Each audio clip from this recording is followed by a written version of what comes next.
나쁜 놈. 등기 추정력. 추정이라는 것은 이제 소송과 관련된 거고요. 민사소송은 주장과 증명이 돼야 이길 수 있다고 그랬죠. 그리고 증명을 하려면 증거가 필요하다고 그랬어요. 근데 증거가 없을 때, 증명하기 어려울 때 추정이라는 게 등장합니다. 그래서 소송에서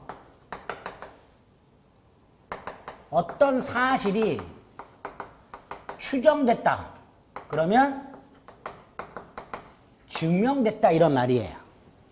소송에서 어떤 사실이 추정됐다는 말은 뭐하고 똑같다? 증명됐다.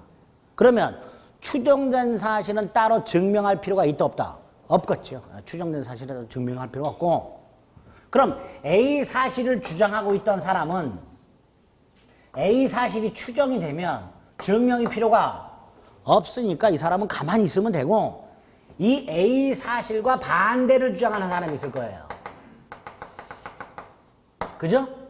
이 사람은, 이 반대 사실을 주장하는 사람이 반대 사실을 입증할 책임이 생깁니다. 요게 추정의 기능이에요. 자, 이건 머릿속에 딱 넣어두셔야 돼요. 추정.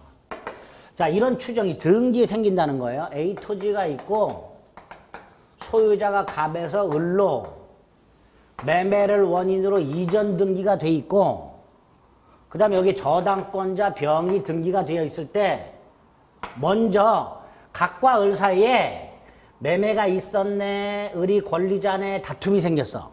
갑이 을을 상대로 뭐 매매가 무효다, 을 등기를 말소하라, 이런 소송이 붙었을 때 매매가 있었다는 사실, 을이 소유자라는 사실, 이런 거에 대한 증명이 필요하죠. 그죠? 근데 만약에 증거가 없다 하더라도 등기가 되어 있으면 그 등기된 내용에 대해서 추정을 해주게 돼요.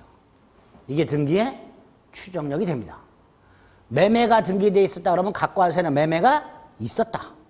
소유자가 을로 등기되어 있으면 을은 소유자다. 일단 이렇게 추정을 해줍니다. 또 저당권자 병이 등기가 되어 있으면 병은 을에게 빌려준 돈이 있다. 채권자다. 따라서 병의 저당권은 유효하다. 이런 추정을 해주게 됩니다. 이게 등기의 추정력이 되는 거예요. 그래서 등기의 추정력은 부동산에 관한 분쟁이 있을 때 그 분쟁에 대한 증거가 부족한 경우 등기의 추정력을 부여하여 그 분쟁을 좀 쉽게, 증명을 좀 쉽게 하기 위해서 마련된 제도라고 생각하시면 돼요. 등기의 추정력은 등기되어 있는 내용대로 그런 내용이 존재한다 라고 인정되는 힘, 이걸 등기의 추정력이라 한다 라고 생각하시면 돼요. 다만 모든 등기의 추정력이 인정되는 것은 아니고 인정이 안 되는 게 있다. 뭐 표제부 이런 거. 표제부는 권리와는 상관이 없으니까 표제부에는 굳이 추정력 인정할 필요가 없고, 그 다음에 이 추정력은 이 본등기의 추정력, 본등기. 그러니까 뭐도 추정력 없다. 가등기도 추정력이 없다. 을의 이름으로 가등기가 되어 있다 해서 갑과 을 사이에 매매가 있었다. 을은 나중에 이전 등기 청권이 생긴다. 이런 거 추정해 준다, 안 해준다? 안 해줘요. 가등기는 추정력이 없습니다. 이렇게 돼요. 세 번째, 추정력의 내용 또는 추정력의 범위라고 해서 물적 범위라는 게 있는데, 물적 범위는 등기물을 쳐다보면 돼요. 등기물을 쳐다보면 갑과 을 사이에 이전 등기가 되는데 원인이 뭐다? 매매다. 만약에 증여로 돼 있으면 증여가 있었다. 이렇게 되는 거예요. 교환이라고 돼 있으면 교환이 있었다라고 원인 추정해 줍니다. 두 번째, 등기는 당연히 등기관이 등기법에서 정해진 절차에 따라서 했겠죠. 절차 지켰다. 절차 적법. 그 다음에 권리, 소유권, 저당권. 권리. 을은 소유자다. 병은 저당권자다. 나아가 저당권자는 채권자죠. 에? 병에게 채권이 있다. 이런 것들이 추정이 되는 거예요. 또 저게 만약에 토지거래 허가구역이다. 그럼 허가가 있었다. 토지거래 허가구역이라면. 농지라면 농지 취득 자격 증명을 갖췄다. 에? 등기를 대리인이 신청했다. 대리권이 있다. 토지거래 허가구역이라면 허가가 있었다. 농지라면 농지 취득 자격 증명을 갖췄다. 대리인이 등기를 신청했다. 그 사람에게 뭐가 있다? 대리권이 있다. 등등등. 이렇게 등기가 일단 되면 그 등기를 둘러싼 거의 모든 내용이 추정이 돼버립니다. 이걸 등기 추정력의 물적 범위 이렇게 불러요. 그러니까 일단 등기되어 있는 사람이 소송에서 이길 가능성이 굉장히 크겠죠. 그렇죠? 두 번째 인적 범위. 이거는 이 추정력을 누가 주장할 수 있으며 누구에게 주장할 수 있는가의 문제예요. 누가 주장할 수 있는가, 누구에게 주장할 수 있는가. 이거는 다른 건 필요 없고요. 이 상황을 생각을 해볼게요. 이렇게.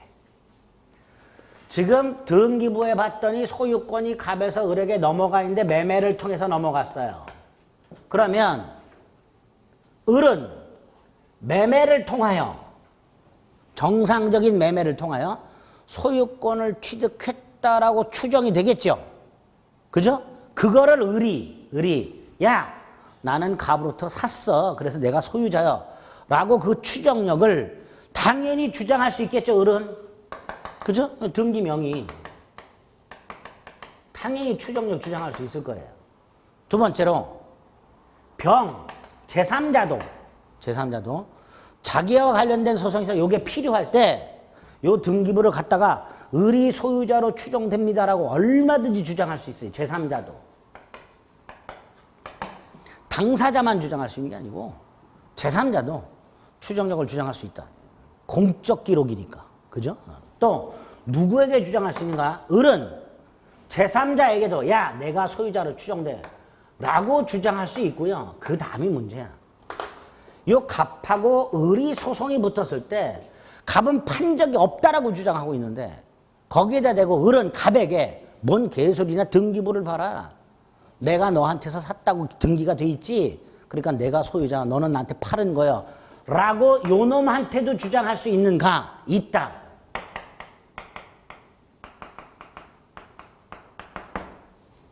이거를 이렇게 말합니다. 판례가 요거를 이전 등기의 경우 무슨 등기? 이전 등기의 경우에는 그 변동의 당사자 사이에서도 이전 등기 경우에는 그 변동의 당사자 사이에서도 추정력을 주장할 수 있다. 이렇게 말을 합니다. 요 마지막 거는 두 가지를 기억하셔야 돼요.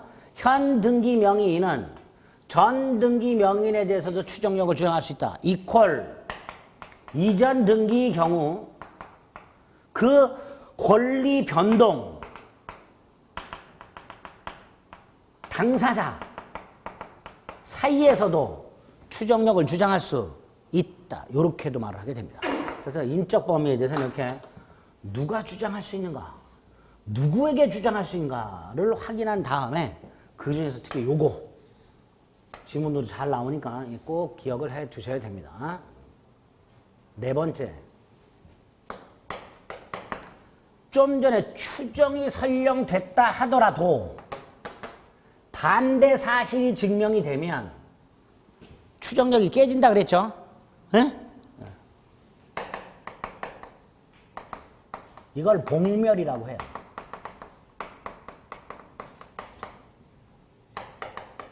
그런데 추정이 깨지려면 요건이 하나 필요하죠. 뭐가 필요해요? 반대 사실이 증명이 돼야 돼요. 그 말은 이런 거예요.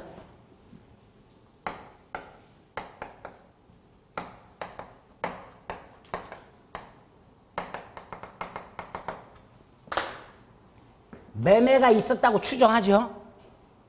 그럼 을은 갑하고 소송이 붙었을 때 적극적으로 주장 증명할 필요가 없고 가만히 있으면 되죠. 그렇죠? 을은 굳이 소송에서 판사님 저는 갑한테서 샀고요. 제가 분명히 소유자입니다. 믿어주세요. 라고 할 필요가 없죠. 등기부에 매매가 등기가 돼 있고 소유자가 을로 등기돼 있으니까 등기의 추정력에 의해서 을은 갑으로부터 샀고 을은 소유자고 추정이 되는 거예요. 그와 반대 사실을 주장하는 사람 누가 주장할까요? 갑. 갑이 뭐라 주장할까요? 판 적이 없다. 을은 소유자가 아니다. 그걸 증명해야 추정이 깨져요. 그런데 이런 판례가 하나 있어요. 등기명인 을이 소송에서 이렇게 주장을 했어. 판사님, 저는 산 게 아니고요. 증여받았는데요. 이렇게 주장을 했어요. 추정이 깨질까요? 안 깨질까요? 안 깨지죠. 왜? 예를 들어 증여받았다고 을이 주장을 했어요. 근데 이게 증명이 안 돼. 그럼 을은 바꾸면 돼요. 교환한 것 같은데요?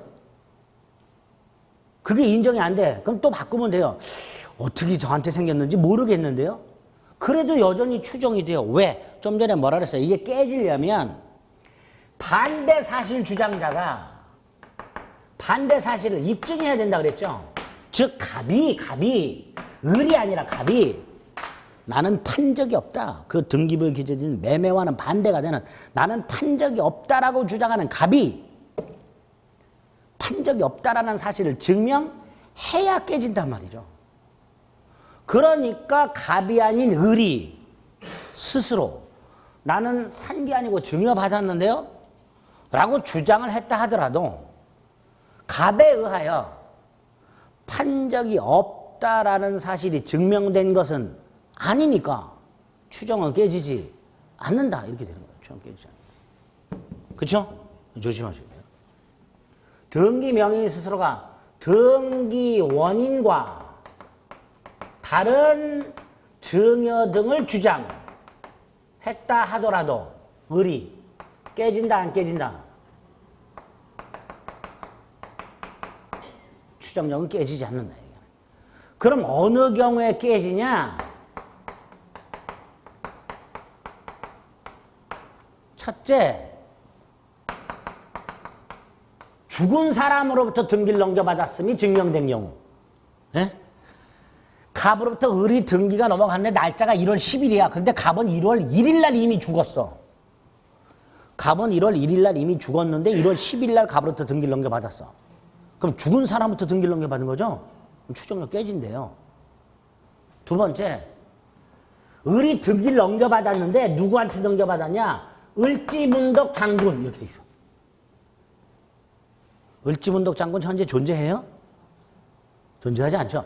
설마 성은 을씨요 이름은 지문덕 장군이라고 생각하시진 않겠지. 존재하지 않는 사람을 허무인이라 그래요.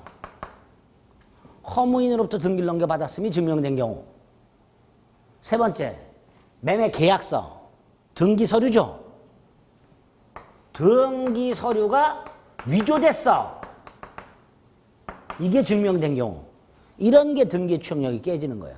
사망자로부터 등기를 넘겨받았다. 허무인으로부터 등기를 받았다. 계약서가 진정하지 않다. 위조되었다. 뭐 이런 것들이 증명이 되었을 때 추정이 깨진다. 이렇게 말을 합니다. 이건 단순히 외워야 돼요. 그 다음에 중요한 게 두 개가 있어요. 하나가 말소 등기. 말소 등기도 등기인가요? 등기죠. 말소 등기도 등기예요. 기존 등기를 말소하는 등기예요. 따라서 이 말소 등기도 추정력이 있어요. 무슨 추정력? 권리, 소. 그쵸? 어떤 권리 등기가 말소됐다는 것은 그 권리는 소멸했다는 거예요. 그쵸? 일단 이게 추정이 돼요. 그런데 반대 사실이 증명이 됐어. 불법 말소.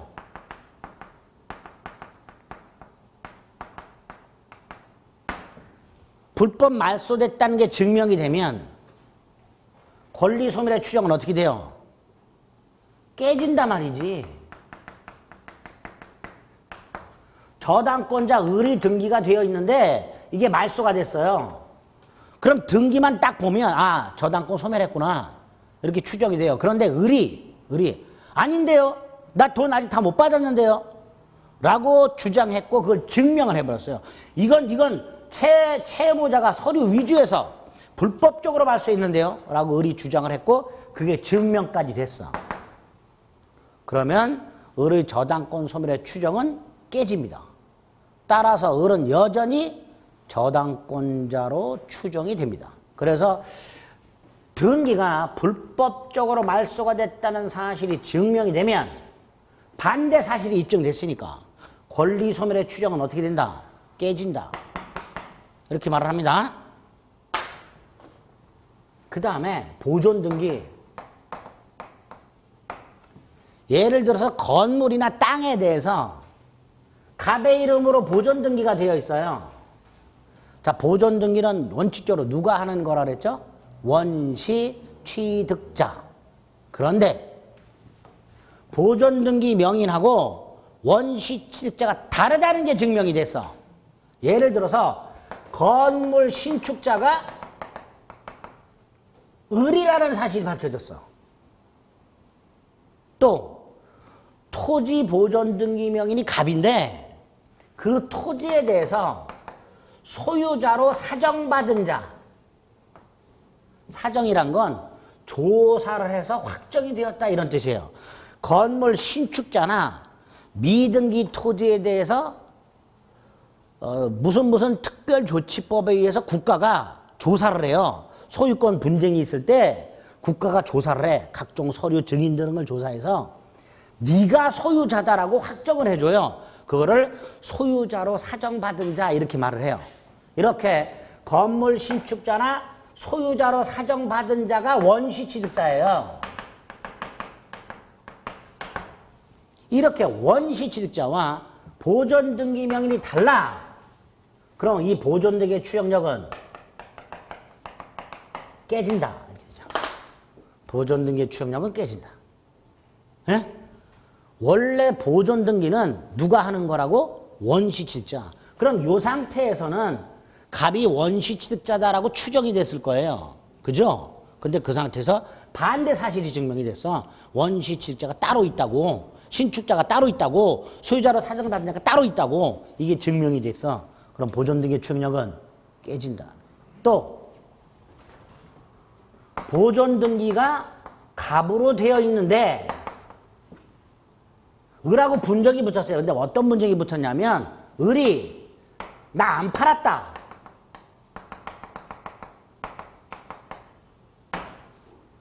그럼 갑은 가만히 있으면 돼요. 왜? 갑은 보존등기 했죠? 뭘로 추정돼요? 원시취득자. 그죠? 그러니까 을이 갑에게 소송을 제기해서 나는 판 적이 없다 그러면 갑은 가만히 있으면 돼요. 난 산 거 아니야. 난 원시취득자. 그러면 돼. 그런데 이 갑이 발끈해가지고 뭐라고 주장했냐면 너 나한테 팔았잖냐 이 자식아. 이렇게 주장을 했어요. 갑이 보존등기가 되어 있어서 원시취득자로 추정이 된 상태에서 을하고 소송이 붙었는데 소송에서 을이 갑한테 판 적이 없다 그랬더니 갑이 발끈해가지고 야 네가 나한테 팔았잖냐 이 자식아 이렇게 주장을 했어요. 그럼 법원은 을은 안 팔았다고 주장하고 갑은 샀다고 주장을 하고 있다면 갑이 원시취득자가 아닌 것만은 분명히 졌죠. 추정이 깨진단 말이죠. 자, 그럼 잘 보세요. 아까 모두 생략 등기하고 연결이 됩니다. 얘가 건물을 신축했어요. 팔았어요. 그럼 아까 보존 등기하고 이전 등기 해줘야 된다 그랬죠. 근데 그냥 등기했어요. 얘는 보존 등기 안 하고. 이걸 뭐라 그랬죠? 모두 생략 등기라 그랬죠. 이거 유효 무효? 유효 무효? 유효라 그랬죠. 자, 이게 유효가 되는 과정이 이래요. 이 상황에서 을하고 갑 사이에 소송이 붙었어요. 을은 판 적 없다. 갑은 샀다. 그럼 일단 추정 깨지죠. 이 추정이 깨졌다는 게 무슨 뜻이에요? 갑은 원시취득자가 아니다. 야, 요 다음에. 그래서 갑이 그 다음에 적극적으로 샀다는 걸 증명을 해버렸어요. 그 다음에. 그러면 보전 등의 추정력은 깨져서 갑은 원시지자가 아니지만 을로부터 샀다는 걸 갑이 증명을 했어. 그럼 얘가 실제 권리자죠. 그러니까 그 등기는 끝내 뭐가 된다? 유효가 된다. 그게 모두생략 등기가 유효가 되는 과정이에요. 예? 어렵죠? 뒤지게 어렵죠? 괜히 했다. 아이씨, 이거 하지 말걸. 자, 모두생략 등기가 유효가 되는 과정은 잊으세요. 잊으시고 일단 보전 등기 명인이 있고 상대방은 판 적이 없다고 부정하고 있고 보전 등기 명인은 샀다고 주장하고 있다면 이 주장을 합쳤을 때 갑이 원시칙자가 아닌 것만은 분명히 졌으니까 갑의 보전 등기 추정력은 일단 깨진다. 이렇게 돼요. 그런데 2년 전인가 3년 전에 요거를 요렇게 생략한 채 출제를 했어요. 보전 등기 명인에 대하여 상대방이 양도 사실을 부정하는 경우 추정력은 깨진다. 요거를 생략한 채 출제를 한 경우가 있어요. 네? 그렇게 출제할 수도 있습니다. 두 개를 합쳐서 출제할 수도 있고요. 양도 사실을 부정하는 경우만 출제할 수도 있어요. 근데 어쨌든 갑의 이름으로 보전 등기가 되어 있는데 팔아먹은 을이 판 적이 없다라고 주장. 그러면 갑의 보전 등기 추정력은 깨진다. 일단 요렇게 기억하세요. 자, 다섯 번째 추정력의 부수적 효과를 봐야 되는데 이거 하지 말자. 오늘 표정 보니까 여기까지는 안 해도 될 것 같아요. 일단 여기까지. 이게 등기 추정력의 내용입니다. 여기까지 기억하셔야 돼요. 자, 215페이지에 보면 하단에 추정적 효력이라는 게 있어요. 찾으셨어요? 네. 기억에 의의가 있다는 있죠. 다음 페이지 추정력의 범위가 있어요. 박스. 거기에 보면 표시라는 X라고 돼 있죠? 네. 그다음에 A의 첫 번째 거, 두 번째 거, 세 번째 거, 네 번째 거 쫙 216페이지에 있는 건 쫙 읽어주셔야 돼요. 그 다음에 오른쪽에 보면 등기의 추정력이라고 1번 있습니다. 1번에 뭐라고 되어 있냐면 밑줄 그어진 걸 보면 이렇게 되어 있죠. 등기 원인 행위 태양이나 과정을 다르게 주장이라고 되어 있죠. 찾으셨어요? 그게 이거예요. 이거. 어디 갔어? 이거. 등기 원인이 매매라고 되어 있는데 등기 명인이 등기 원인과 다른 사실을 주장하고 있다 하더라도 반대 사실 주장자에 의하여 반대 사실이 증명된 건 아니니까 추정은 깨지지 않는다. 그게 1번이에요. 아주 잘 나오는 판례 중에 하나예요. 아주 어려워요.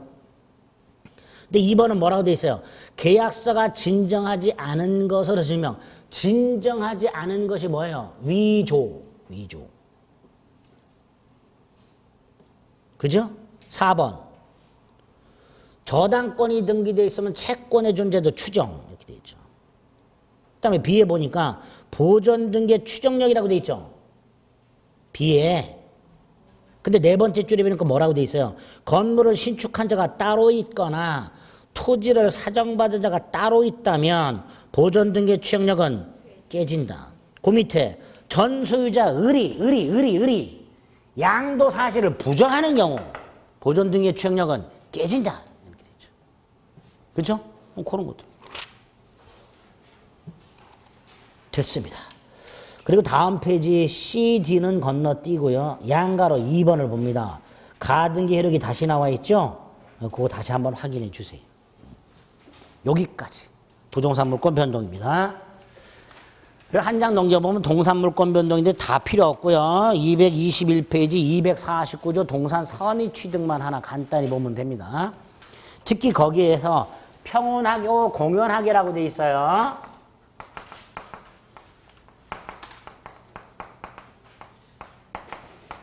이 평온하고 공연하게를 가로치고요.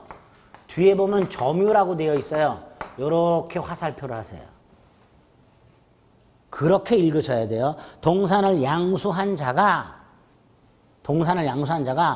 평온하고 공연하게 선이며 과실 없이. 여기에다가 딱 끼워놓으면 돼. 선이 앞에다가. 동산을 양수한 자가 평온하고 공연하게 선이며 과실 없이 점유한 경우에는 양도인이 팔아먹은 놈이 무권리자라 하더라도 도둑놈이라 하더라도 양수인은 즉시 지체 없이가 아니고 즉시 그 동산 소유권을 취득한다. 이런 걸 동산 선의 취득이라고 합니다. 예, 그런 게 하나 있다. 그 정도 확인하고요. 224페이지로 갑니다. 자, 물권 변동 마지막 물권의 소멸이 나와 있어요. 소멸 원인 몇 가지 기억하시면 돼요. 첫째가 목적물에 멸실이 있을 수 있죠. 건물 멸실, 건물 소유권 소멸 이렇게 되겠죠. 또 스스로 부동산 물권을 포기할 수도 있어요. 지상권과 지역권을 20년간 행사 안 하면 소멸합니다. 소멸시효. 그리고 혼동. 혼동은 뭐 지난 순환에서도 거의 할 만한 건 다 했죠. 자, 혼동은 두 가지 경우가 있다 그랬어요. 채권 채무 혼동과 물권의 혼동이 있는데 채권 채무 혼동은 이런 거다. 채무자 갑이 사망을 해요.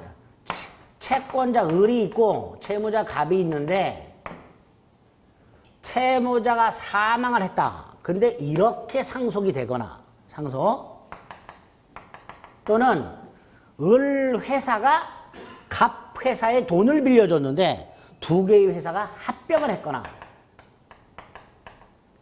합병 또는 을 은행이 갑 회사에 돈을 빌려줬는데 그 빌려준 돈을 출자로 전환을 하거나 그런 경우 있을 수 있죠. 그러면 어떤 결과가 돼요? 채권 채무가 한 사람에게 귀속이 돼요. 그렇죠? 그러니까 을의 입장에서 보면 내가 나에 대한 채권자가 되는 거예요. 이렇게 채무자라는 지위와 채권자라는 지위가 한 사람에게 생기면 그 채권 채무는 소멸 이렇게 되겠죠. 이게 채권 채무 혼동이에요. 두 번째 물권의 혼동 중에서 191조 1항 두 가지 경우를 가지고 생각을 해봅니다. 갑 소유의 땅이 있다.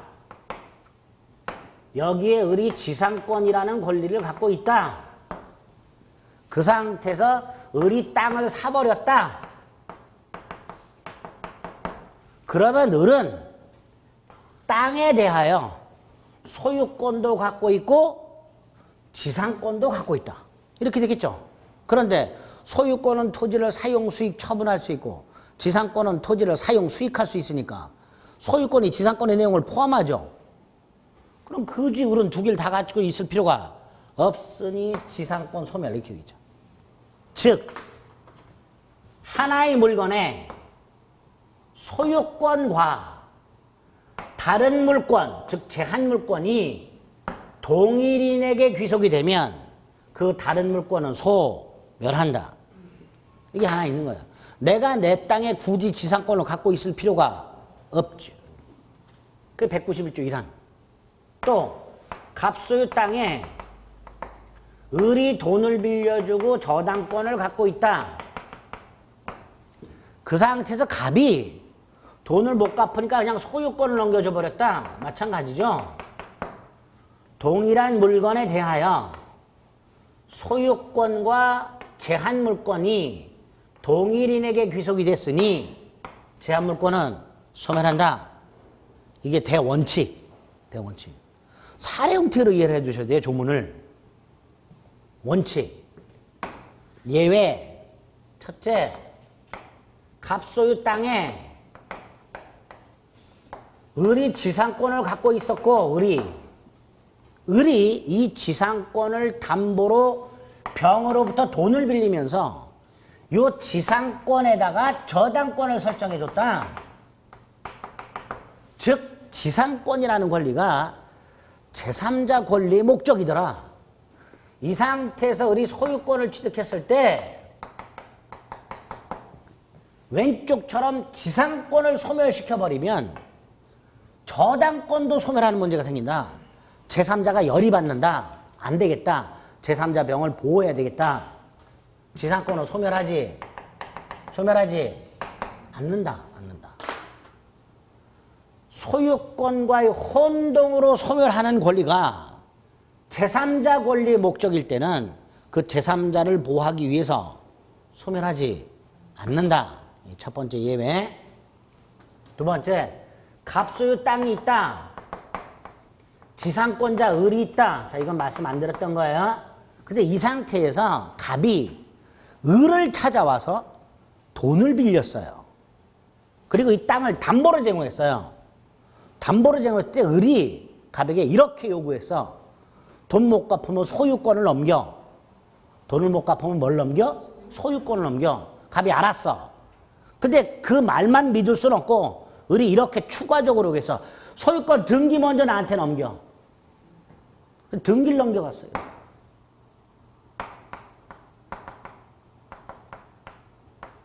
자, 이때 이거 소유권 등기. 소유권이에요? 아니에요? 아니라 그랬죠? 담보 목적이잖아요. 이거 양도 담보권이라 그랬죠? 기억나세요?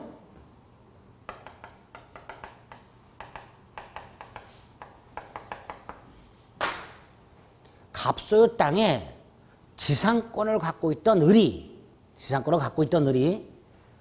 돈을 빌려주면서 담보 목적 소유권 등기를 넘겨받은 경우 이거는 소유권이 아니라 무슨 권? 양도 담보권. 따라서 이 지상권을 소멸한다 안 한다? 소멸하지 않는다. 을은 아직 소유권을 취득한 게 아니니까. 담보 목적 소유권 등기. 갑소유 땅에 1번 저당권자 을이 있고 2번 저당권자 병이 있는 상태에서 을이 소유권을 취득했을 때 이 저당권을 소멸시키면 병의 저당권이 몇 번으로 올라가요? 1번. 이거 안 된다. 어부질 이런 거 안 된다. 따라서 저당권은 소멸하지 않는다. 소유권과의 혼동으로 소멸하는 권리보다 후순위 권리가 있을 때는 소멸하지 않는다. 이렇게 돼요. 그럼 당연히 병이 소유권을 취득하면 병의 저당권은 소멸하겠죠. 병이 소유권을 취득하면 병의 저당권은 소멸할 거예요. 그런데 을이 소유권을 취득했을 때는 후순위 권리가 있으니까 소멸하지 않아요.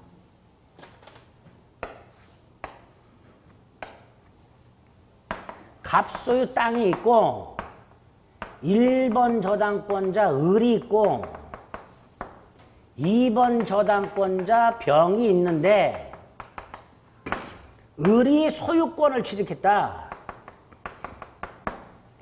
그럼 좀 전에 1번 저당권 소멸한다 안 한다? 안 한다 그랬죠? 안 한다 그랬죠? 그런데 얘가 소유권을 어떻게 취득했나 봤더니 채무자, 채권자죠?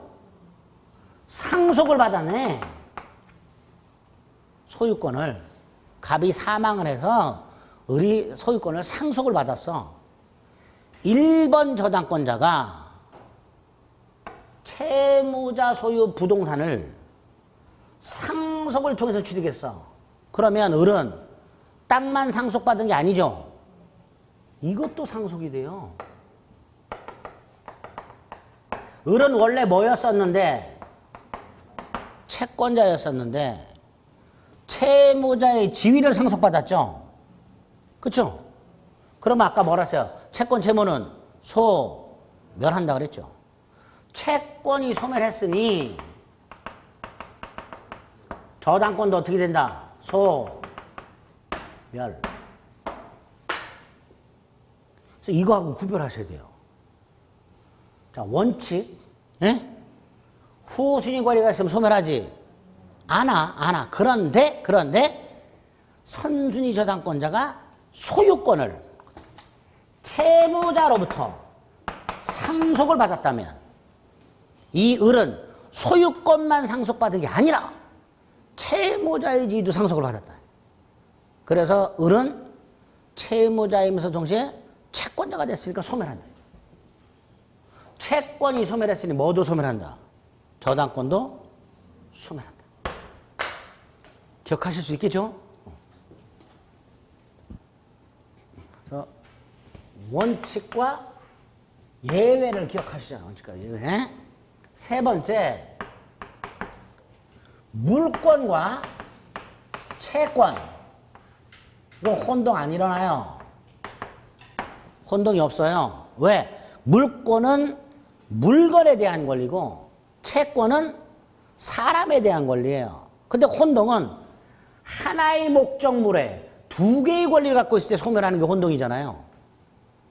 그러니까 물권하고 채권은 객체가 다르니까 하나의 물건에 물권도 있고 채권도 있고 이런 건 있을 수 없단 말이지. 그러니까 물권하고 채권은 혼동이 일어나질 않는 게 원칙이에요.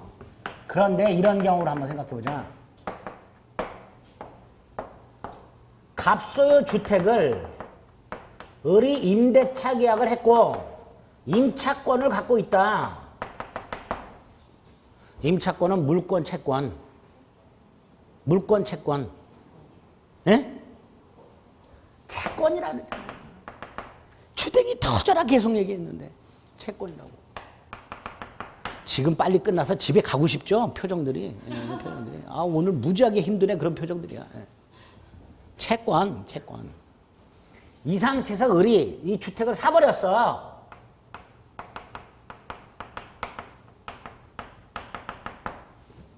결국 을은 주택에 대해서 소유권 갖고 있고 임차인의 지위를 갖고 있어요. 그죠? 근데 내가 내 집에 임차인일 필요 없죠? 그러니까 소멸 할 수밖에 없다. 예외, 예외. 원칙은 아닌데 예외. 임차인이 물건에 관한 소유권을 취득하면 임차권은 어떻게 된다? 소멸한다. 이렇게 되겠죠. 그죠? 예외가 되고.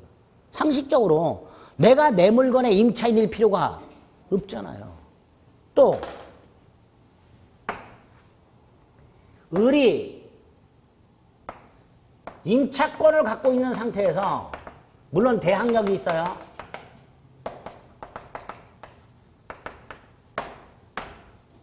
병이 갑에게 돈을 빌려주고 저당권을 갖고 있더라. 이렇게 을이 주택을 임차하여 살고 있는데 그 상태에서 갑이 병한테 돈을 빌려주고 저당권을 이렇게 설정해 줬다.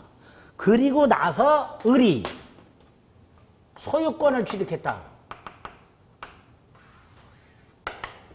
좀 전에 임차권을 소멸한다 그랬죠. 근데 이 경우 이게 소멸하면 순위가 올라가죠. 그럼 임차권 소멸하면 돼요, 안 돼요? 안 되지. 이 경우는 소멸하지 않는다. 이 예외도 있더라, 이렇게. 그래서 정리. 물권하고 채권 혼동이 일어나지 않아. 하지만 이 경우에는 임차권은 소멸해. 단 그 소멸하는 임차권보다 후순위 저당권이 있는 경우에는 설령 임차인이 소유권을 취득하더라도 임차권은 소멸하지 않는다. 이렇게 되겠죠. 이게 세 번째. 네 번째, 내가 어떤 물건에 점유권을 갖고 있다. 내가 광산에 광업권을 가지고 있다. 광업권이란 건요, 광업법에 의하여 국가로부터 미채굴 광물에 관해서 독점적으로 채굴권을 갖고 있을 때 그걸 광업권이라고. 원래 광업권은 두 개예요. 탐사권과 채굴권 두 개예요. 그걸 다 포함하고 있어요. 근데 어쨌든 내가 물건에서 점유권을 갖고 있거나 광산의 채굴권 및 탐사권 및 채굴권, 광업권을 갖고 있다가 그 물건에 대한 소유권을 취득했다. 광산 소유권을 취득했다. 이때 이게 소멸하느냐? 소멸할까요, 안 할까요? 소멸하면 안 되죠. 그래서 점유권하고 광업권은 소유권과의 혼동으로 소멸하는 권리가 아니다. 외워야 돼요, 이 두 개는. 점유권하고 광업권은 소유권과의 혼동으로 소멸하는 권리가 아닙니다. 아닙니다. 마지막으로 혼동의 효과. 자, 다시 한번 갑소유 땅이 있어요. 을이 근저당권을 갖고 있어요. 그 상태에서 소유권을 취득했어요. 이때 을의 저당권은 제3자 권리 목적 아니지요. 후순위 권리도 없지요. 그럼 당연히 저당권은 멸하겠지요. 자, 이 소멸할 때 이 등기를 말소해야 소멸한다? 그냥 소멸한다? 그냥 소멸한다 그랬죠? 말소 등기 없이 소멸. 이유는 혼동에 의한 물권 소멸은 법률 규정에 의한 소멸이에요. 법률 행위가 아니라. 그러니까 등기 필요 있다 없다? 없다. 이 첫 번째. 혼동의 효과. 말소 등기 없이 소멸한다. 두 번째. 이 저당권이 을의 입장에서 소멸했죠. 그죠? 이게 타인에게 넘어감으로써 소멸한 거예요? 그냥 소멸한 거예요? 그냥 소멸이죠. 이걸 뭐라 그랬어요? 절대적 소멸. 무슨 소멸? 절대적 소멸. 내가 권리를 갖고 있다가 권리가 타인에게 넘어감으로써 소멸하는 건 산대적 소멸이라고 그랬어요. 근데 지금 이 경우에는 을의 저당권이 타인에게 넘어가서 소멸한 게 아니죠. 그냥 소멸한 거죠. 무슨 소멸이에요? 절대적 소멸. 그죠? 자, 절대적 소멸은요. 세 번째. 부활하질 않아요. 절대적으로 소멸한 거는 뭐 하지 않는다고요? 부활하질 않아요. 예를 들어 내가 해안가에 땅을 갖고 있다가 땅이 해일에 의해서 떨어져 나갔어. 그래서 바다에 잠겨버렸어. 또 내가 농지를 갖고 있었는데 하류 지역에 댐이 건설돼서 수몰이 됐어. 이렇게 땅이 물에 잠겨버리는 걸 토지의 포락이라고 해요. 뭐라 한다고요? 토지의 포락. 그럼 토지 소유권 소멸하죠. 근데 떨어져 나간 땅을 내가 성토를 하거나 댐이 철거돼서 옛날 내 땅이 드러났다 하더라도 기존에 소멸했던 내 소유권은 부활한다 안 한다? 부활하지 않아요. 이렇게 절대적으로 소멸한 권리는 그 이전 상태로 회복이 되더라도 부활하지 않는다는 특징이 있어요. 그러니까 이 상황에서 어떤 이유에서건 갑에게 소유권이 복귀하더라도 을의 저당권은 부활한다 안 한다? 부활하지 않아요.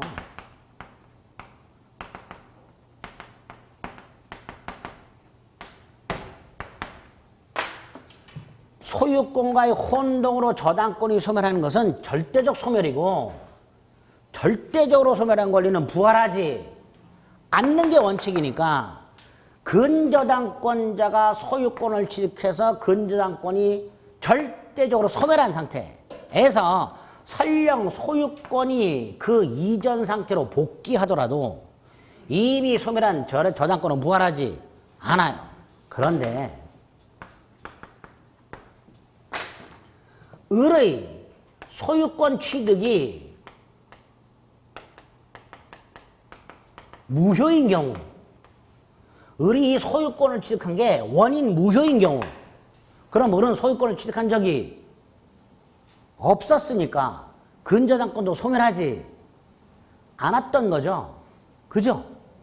그걸 우리 대법원이 뭐라고 얘기하냐면 을의 근저당권은 부활한다. 이렇게 말을 해요. 판례가 다시 한번요. 을이 근저당권자가 소유권을 취득하면 근저당권은 소멸하죠.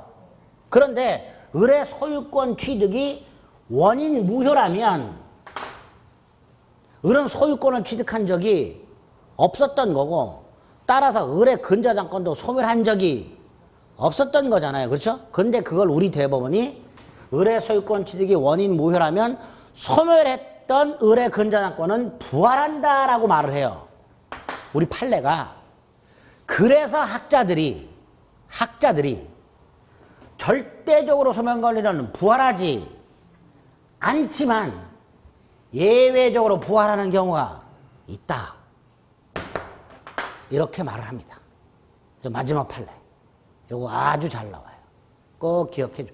지금 사례 형태로 설명드린 것은 수단 방법을 가리지 않고 다 외워놔야 돼요. 자꾸 그려가지고. 왜냐하면 문제가 이렇게 나와요. 혼동의 문제가 올해 나올 가능성이 아주 높은데 나오면 이렇게 사례 형태로 나오고요. 사례 형태로 나오게 되면 지문이 5개잖아요. 이 5개 하나하나 볼 때 시간이 굉장히 오래 걸려요. 그림 그려야 되고 관계 따져야 되고 그러다 보니까 문제는 하나고 지문이 5개지만 마치 5문제를 푸는 것처럼 시간이 걸려요. 그러니까 아예 나올 수 있는 출제 자주 되는 사례 형태를 머리에 거의 외우다시피 해둬야 돼. 지금 오늘 설명드린 거를. 그래야 혼동 문제는 맞출 수는 있는데 시간이 오래 걸리기 때문에 그 시간을 줄이기 위해서 자꾸 그려보셔야 돼요. 아시겠죠? 그래서 머리에 아예 새겨놔야 됩니다. 혼동. 225페이지. 그 전에 왼쪽에 보면 네모 2번에 포락이 하나 있죠? 토지의 포락 판례. 예, 그거 체크하시고. 밑에 소멸시효 있죠? 물권 중 소멸시효에 걸려서는 용익물권이라고 돼 있죠? 그 용익물권에 쓰세요. 지상권하고 지역권 2개. 전세권은 안 되고 지상권, 지역권 2개. 전세권은 존속기한이 최장 10년이기 때문에 20년간 행사하지 않은 소멸한다는 게 있을 수가 없어요. 지상권, 지역권. 근데 오른쪽에 혼동이 있죠. 191조 1항과 3항. 191조 1항과 3항. 의가 있고요. 양가로위반의 원칙이 있고요. 양가로위반의 예외가 있어요. 기역과 니은. 다음 페이지 판례 1번과 2번. 2번이 뭐예요? 이거. 임차인이 소유권 취득하면 임차권은 소멸하는데 다만 임차권보다 후순위 저당권이 있을 때 설령 임차인이 소유권을 취득하더라도 임차권은 소멸하지 않는다. 그 2번 판례. 잘 나와요. 밑에 양가로 4번 점유권 광업권. 그럼 양가로 5번 효과. 거기에 보면 이렇게 돼 있죠. 혼동에 의한 물권의 소멸은 절대적이다. 이렇게 돼 있죠. 그 말은 좀 전에 여기 보세요. 혼동 이전으로 뭐 하더라도 복귀하더라도 부활한다 안 한다? 부활하지 않는다. 하지만 그 밑에 무효라면 부활한다 이렇게 돼 있죠. 그 옆에 뭐라고 돼 있어요? 혼동의 원인이 무효라면 소멸한 권리는 어떻게 된다? 부활한다. 그래서 머리에 거의 공식처럼 넣어두세요. 복귀 부활하지 않는다. 무효 부활한다. 이렇게. 네? 혼동 이전으로 복귀 부활하지 않는다. 무효 부활한다. 딱 그러면 판례 머릿속에 딱. 그럼 지문 맞출 수 있어요. 복귀 부활하지 않는다. 무효 부활한다. 아시겠죠? 네, 됐습니다. 그렇게 확인하시면 되겠습니다. 다 했어요. 아이고야 징그러워 죽겠네. 그래서 물권법 총론 오늘 뭐 어쩔 수 없어요. 양이 많아가지고 여기까지 일단 좀 쫙 살펴봤습니다. 다시는 이렇게 자세히 안 합니다. 물권 총론은. 네? 시험 문제 오늘 나올 만한 한 90% 이상은 총론분인 거 다 말씀드렸으니까 오늘 거를 좀 자꾸 반복해서 봐두셔야 강론도 조금 수월하게 보실 수 있습니다. 아시겠죠? 다음 주가 석가탄신일이죠. 그래서 시간을 조금 더 할 수도 있어요. 마음의 준비를 하고 오세요. 강론 다 봐야 되기 때문에. 네? 또 다음 주에 안 오실라. 다음 주에 그 1, 2월 달 강의 중에서 물권 강론 부분 한번 쫙 보고 오세요. 기본적인 개념도 설명을 해놨으니까. 아시겠죠? 네, 오늘 여기까지 하겠습니다. 수고하셨습니다.